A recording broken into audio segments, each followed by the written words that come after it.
Mani Sri K.R. Suresh Reddy, concern over the destruction of forest at Hyderabad University. Yes, I'm here, sir. Deputy Chairman, sir, I would like to raise an important issue concerning the University of Hyderabad. The land crisis threatens education, environment, and justice, sir. The Telangana state government has initiated the process of selling 400 acres of government University of Hyderabad's land at Kanchagachipoli for commercial purposes, sir. This decision directly contradicts the university's founding principles. The University of Hyderabad was established in 1974 through the 32nd Constitutional Amendment under Article 371D/E to promote education and research for the Telangana region, which historically faced educational neglect.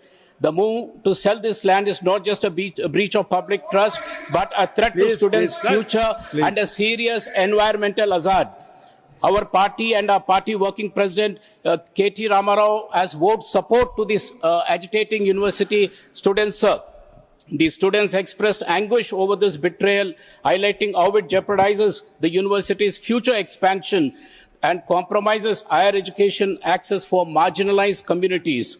Environmental catastrophe in making, sir. This land in question is a critical natural sanctuary in Hyderabad's shrinking urban ecosystem. It is home to 237 species of birds and endangered wildlife, sir, including the Indian star tortoise, spotted deer, Indian rock python, monitor lizards, and so on. It has also got 2 water bodies, Peacock Lake and Buffalo Lake, serving as breeding grounds for the birds and migratory birds, sir.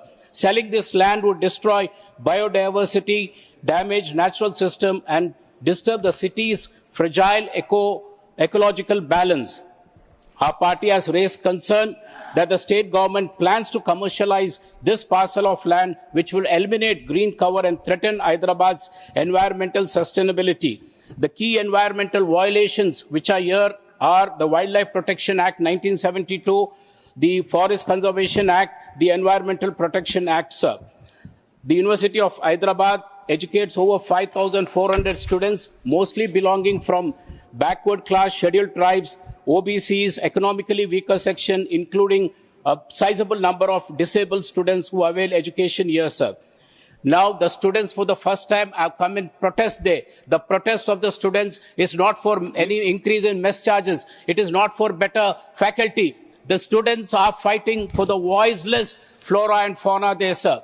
And these students are being brutally taken away by the police, lathi charge, and the entire bulldozing is being done. It is for the first time in the country. The students are fighting for the environment and the state is oppressing them. Now this is... Thank you. Mani Sri Dhair